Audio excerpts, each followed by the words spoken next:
Dear students, as students of journalism, you have often come across a term known as yellow journalism. And obviously, you've been confused as to what it is and why is it called so. Today, in this lecture, we shall attempt to resolve these queries which have been troubling your mind. Today, we shall discuss what yellow journalism is. The objectives of this lecture are to let you know what is yellow journalism, to make you understand how this term originated, to also make you understand the consequences of yellow journalism in history and how and what it is doing in the present world. So, let us begin with a basic introduction.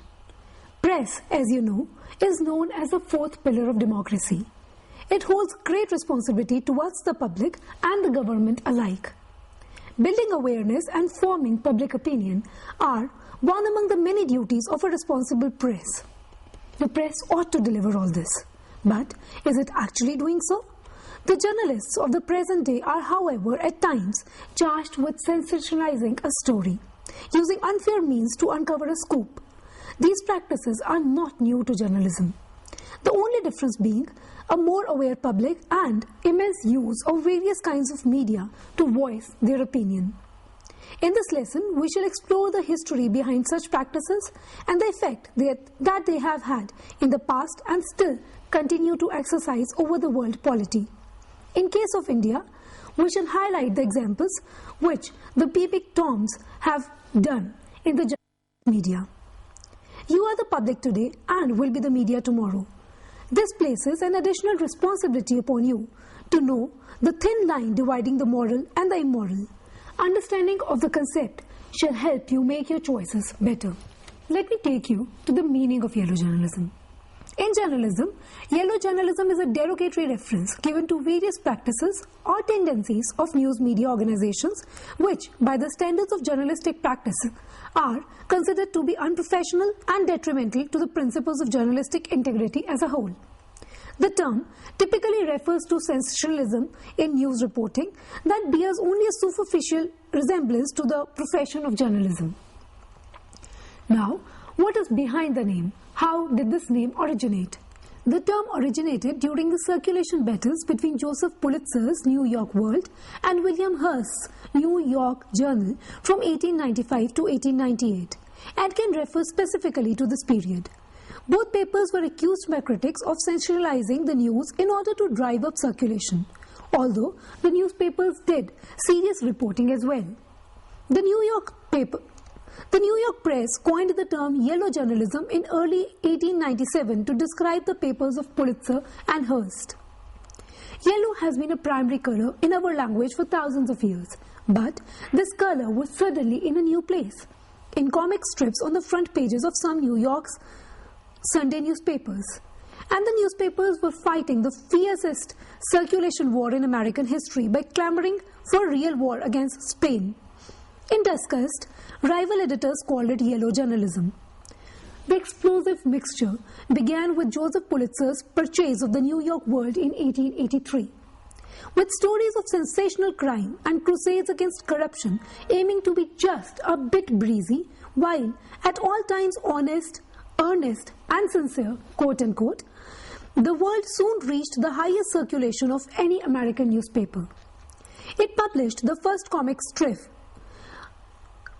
Hogan's Alley by R.F. Outcault. And when the World added the first color to a Sunday supplement, the kid of Hogan's Alley, a boy appeared in a bright yellow dress. This is how the press came to be known as yellow press. Now, where did the sensationalizing originate? It was a fierce battle between Pulitzer and Hearst. Let's see where and how it happened.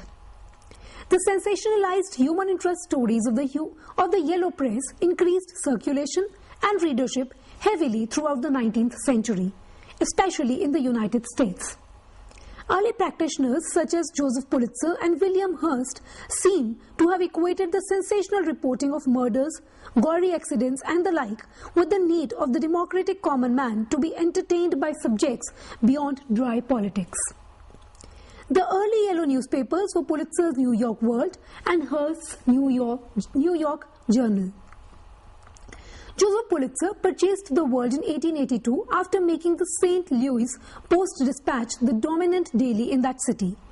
The publisher had gotten his start editing a German-language publication in St. Louis and saw a great untapped market in the nation's immigrant classes. Pulitzer strove to make the World an entertaining read and filled his paper with pictures, games, and contests that drew in readers, particularly those who used English as a second language. Crime stories filled many of his pages with headlines like "Was he a suicide?" and "Screaming for mercy." In addition, Pulitzer also charged readers 2 cents per issue, but gave readers 8 and sometimes even 12 pages of information, whereas the only other 2-cent papers in the city never exceeded 4 pages. While there were many sensational stories in the World, they were also by no means the only pieces, or even the most dominant ones. Pulitzer believed that newspapers were public instruments with a duty to improve society, and he put the World in the service of social reform. For example, during a heat wave in 1883, world reporters went into the Manhattan's tenements, writing stories about the appalling living conditions of immigrants and the toll that heat took on the children. Stories which were headlined "How Babies Are Baked" and "Lines of Little Harnesses" spurred reform and drove up the World's circulation. Just 2 years after Pulitzer took it over, the World became the highest circulated newspaper in the New York, aided in part by its strong ties to the Democratic Party. Older publishers, envious of Pulitzer's success, began criticizing the World, harping on its crime stories and stunts while ignoring its most serious reporting, trends which influenced the popular perception of yellow journalism both then and even now.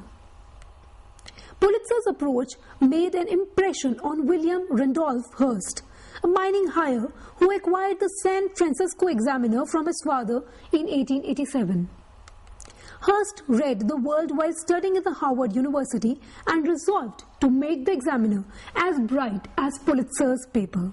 Under his leadership, the Examiner devoted 24% of its space to crime, presenting the stories as morality plays and sprinkled adultery and nudity, by the 19th century standards of course, on the front page. Hearst could go overboard in his crime coverage. One of his early pieces regarding a band of murderers attacked the police for forcing Examiner reporters to do their work for them. But while indulging in these stunts, the Examiner also increased its space for international news and sent reporters out to uncover municipal corruption and inefficiency. In one celebrated story, Examiner reporter Wrinkled Black was admitted to a San Francisco hospital and discovered that indignant women were treated with gross cruelty. The entire hospital staff was fired the very morning that this piece appeared in the Examiner. So much was the effect of these papers then. But what was New York going through? With the Examiner's success established by the early 1890s, Hearst began shopping for a New York newspaper. Hearst purchased the New York Journal in 1895.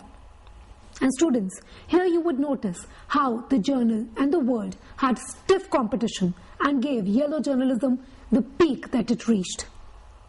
Metropolitan newspapers starting going after department store advertising in the 1890s and discovered the larger circulation base, the better. This drove Hearst following Pulitzer's early strategy. He kept the journal's price at 1 cent compared to the World's 2-cent price, while providing as much information as a rival newspaper. The approach worked, and as the journal's circulation jumped to 150,000, Pulitzer cut the price to a penny, hoping to drive his young competitor into bankruptcy. So fierce was the battle. In a counterattack, Hearst raided the staff of the World in 1896. While most of the sources say that Hearst simply offered more money to the World's staff, some people even say that Pulitzer had grown abusive in his language and his treatment, and most of the employees shrunk working with him, and therefore they left his paper and joined Hearst, his competitor. Although the competition between the World and the Journal was fierce, the papers were temperamentally alike. Both were democratic. Both were sympathetic to labor and immigrants, which was a sharp contrast to the publishers like the New York Tribune, who blamed their poverty on the moral defects. And both invested enormous amounts in their Sunday publications, which functioned like weekly magazines, going beyond the normal scope of daily journalism. And this did attract the readers. Now, you know how these papers got very popular? How the other press was envious of them, and thus they were named Yellow Press. Now that they had so many readers to their advantage, they could turn the world polity any way that they wanted. Here came their big opportunity, the Spanish-American War. Let's see what effect these papers had in furnishing this war and also changing the face of the world's political scene. Pulitzer and Hearst often credited or blamed for drawing the nation into the Spanish-American War with sensationalized stories or outright lying. The most famous example of the exaggeration is the story that artist Frederick Remington telegrammed Hearst to tell him that all was quiet in Cuba and there will be no war. Hearst responded, "Please remain. You furnish the pictures and I shall furnish the war." Hearst was a war hawk. After a rebellion broke out in Cuba in 1895, stories of Cuban virtue and Spanish brutality soon dominated his front page. The account was of dubious accuracy. Many still doubt what was real and what was dramatically furnished in these stories. Pulitzer, though lacking Hearst's resources, kept the story on his front page. The Yellow Press covered the revolution extensively and often inaccurately. Hearst took credit for the conflict when it came. So much so that after a week, the United States declared the war on Spain. He ran the headline, "How do you like the Journal's war?" Having contributed to rallying public support for the cause of war, Hearst tried to influence the political vote as well. Along with the destruction of the USS Maine, the reporting sparked a public outcry that led the US to start the Spanish-American War. In 1898, circulation war of World versus Journal reached its climax as both papers used huge headlines for the war with Spain. Some of the headlines were, "The whole country thrills with the fear of war," "The war fever," "Declaration of the war," "The Manila is ours." So here you can understand how the pen is mightier even than the sword and even than the bullets that were being used in the war. The circulation war almost furnished the real-time war. Let us analyze this now. How journalism influenced the Spanish-American War. The press played a tremendous part in leading the change towards Americans' involvement in Cuba. Both Hearst and Pulitzer perceived the impending war with Spain as a perfect subject matter to exploit. American patriotism was high, and there was great interest in the events happening in Cuba. Hearst took special interest in the war, going so far as to personally edit all the war-related stories. Likewise, Pulitzer ordered his journalists to stretch and distort the news as much as they could. He chose to run stories which elaborated the most sordid and violent details. Hearst and Pulitzer both dispatched journalists to cover the Cuban rebellion and thus ensuing the war. The reports that came back were often spun into hyperbolic stories, playing upon the fears and loyalties of the American public. They printed sensational anti-Spanish stories, graphic illustrations commissioned from the country's most talented artists, and stories written by premier authors and journalists of the day were fodder for fueling the flames of the war. Together, Hearst and Pulitzer created a frenzy among the American people by reporting the alleged brutality of the Spanish towards the Cuban rebels.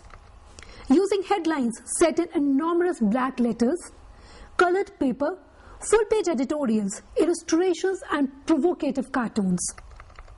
By the time the USS Maine exploded in Havana Harbor, the pro-war press had roused national sentiment to the point that President McKinley feared his political party would suffer if he did not engage in war with Spain.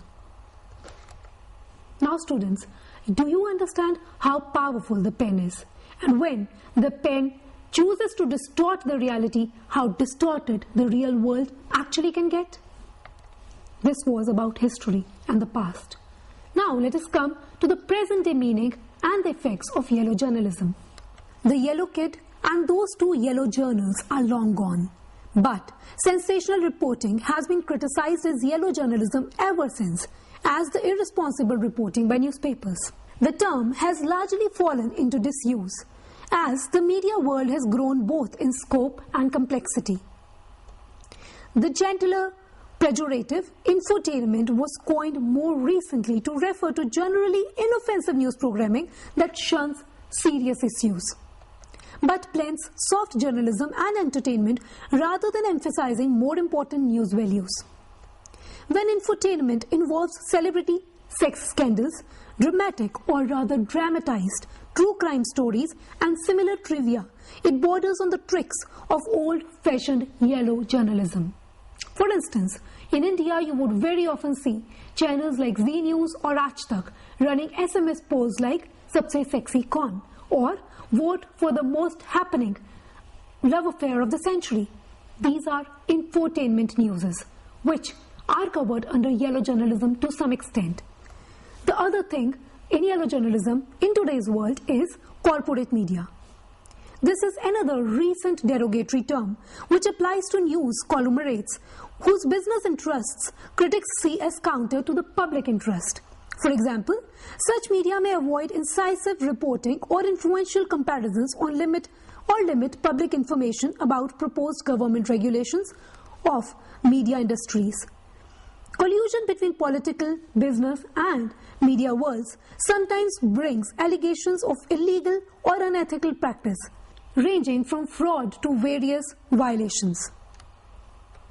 While bland infotainment and unethical corporate media practices may be considered yellow in the sense of cowardly, the term yellow journalism traditionally refers to the news organizations for whom some combination of sensationalism, profiteering, propaganda, journalistic bias or jingoism takes dominance over factual reporting and the profession's public trust. Now students, you more or less understand what is meant by yellow journalism, how it originated and what is it considered to be today. Now let us come to understand how is the yellow journalism practiced in today's world. That is, the techniques and the tricks that is used for sensationalizing news. All I know is what I read in the newspaper is often the reader's excuse. Yellow journalists use rhetoric tricks to make insinuations look like facts and bias look like objectivity. The first trick is night is day, up is down. News editors know that most people read only the headlines and maybe the first paragraph or two, not the whole article. The headline therefore is what they'd like to believe. It often doesn't match the story. One example is when this movie Sanam Bewafa was to be released, the headline said Krishan Kumar murders Shilpa Shirotkar. People read it and discussed about it in their drawing rooms, not caring to go to the news in detail. Later it however revealed that this was in the movie and it was being used as a publicity stunt. The second technique is the tilted pyramid. News stories should be written in an inverted pyramid style. The most important information in the first paragraph, down through the least important details at the end. Many stories that present more than one side of an issue, however, sort the information according to what they like you to believe. People who read only the first few paragraphs often miss the crucial details and assume a thing different than it is in the reality. For example, whenever a film is to be released, an often used scandal is that the main hero and the leading lady are going around. Their affair continues. However, by the end, it is revealed that it is again a publicity stunt and both of them have denied being into any such relationship. However, the people who would only read the headlines or the first few words and the lines of the news would believe it to be true. Another trick is information-free content. How do you write a news story about something that never happened? Well, it is simple and easy. Base it entirely on speculation using wheezed words like maybe, suggests, reportedly, allegedly, if. We naturally and often unconsciously resolve such uncertainty, filling in the gaps as needed to draw a conclusion. Since few people read or even watch something that they expect not to be reliable, a yellow journalist's audience would resolve the uncertainty in favor of the statements being factual and true. Another thing is, who are those guys? News reports about the pressing issues of the day always include quotes from experts. Whenever an issue is strongly debated or contested, any person worth mentioning who has an authority over the issue offers credibility to it. However, sometimes the person's half identity is revealed and the news is given credibility that it does not actually deserve. For instance, if a certain party launches a budget and you say, P. Chidambaram has labelled this budget to be a faulty one. It is not going to be a good budget for the country. People would believe it because the news says P. Chidambaram is a financial expert. However, it would just miss out the detail that he is also the financial expert who belongs to the opposition party. So he would obviously criticize the budget given by the ruling party. So half the identity being revealed is usually dangerous. Another trick is, it is not what they say, it is what they do not say. You can prove anything depending upon what evidence to ignore. Yellow journalists frequently omit details that could ruin their story by contradicting the predominant conclusion. Such deliberate omissions are much harder to counter than other journalistic fallacies. The best you can do is to learn to avoid the unreliable sources after you catch them. These are only a few of the many tricks that yellow journalists use to lead us to the desired conclusions in the absence of or even in spite of the facts. So, what's a seeker after the real news to do? The rhetoric tricks only work if we are not aware of them. Crank up your skepticism to the high when reading or listening to the news. If you can filter out the yellow, then what is left is often reliable. Now, let us come and look at certain examples of how yellow journalism is being practiced across the world. The West, particularly the United States and Britain, occasionally get the taste of this genre of journalism. Private lives of public figures and public lives of private figures are often exposed by journalists looking for sensational stories. President Clinton and Princess Diana were the most prominent targets in the recent times. Journalists can now become super peeping toms with the help of hidden cameras and high-tech surveillance gadgets. And to absolve themselves of criminal intent, the sordid details of many such investigations are thrust on unsuspecting people, claiming that public interest is being served. Whether such reporting has brought about any change in daily lives of the American citizens or whether it has done the public any good are debatable. And students, Indian press is not far behind. Now let us look at certain examples at the press of our own country. Here it becomes necessary to discuss the impact of this journalism on Indian press. India TV's editor-in-chief Rajat Sharma's justification for carrying out the sting, exposing the casting couch menace in the entertainment industry has been debated upon by the public and the media professionals alike. Was it an enlightening investigation or just a sensational story? Was it an attempt to make the public aware or just one to raise the TRPs of the channel? Undercover journalism is not a new phenomenon in India, however. In 1981, Arun Shourie, a newspaper reporter, bid for and bought a young woman, Kamla, for mere rupees 2,300 at a sale in Madhya Pradesh to establish trafficking in women and the involvement of the big wigs in the racket. More recently, Tehelka used deception and hidden camera to expose match fixing in cricket and even to show how easily penetrable and corruptible a section of the defense establishment of our country are. If illegal social evils like corruption, child prostitution or dowry are exposed by investigative journalism, it is no doubt a welcome and lauded approach, as the exposed parties are typically tried in court. However, in the cases where the extent of illegality and the magnitude of social impact of the issue is suspect, the entire journalistic carp reeks of selfish motive. The central point is that investigative journalism that insists on going after information through deception and invasion of privacy can have only one serious defense: a large social purpose. Now, you would be of course thinking, is it all ethical? Which shows that undercover journalism at times is not only merely accepted, but also applauded by the public. There seems to be absolutely no rules while digging out scoops. The Shakti Kapoor episode or the recent Kareena Shahid episode is a direct violation of an individual's privacy by recording their statements and actions without their knowledge. There are media channels that are dedicated to yellow journalism, like some tabloids in the West or gossip magazines back home. The lukewarm public response suggests there is a reflexive understanding of this in Indian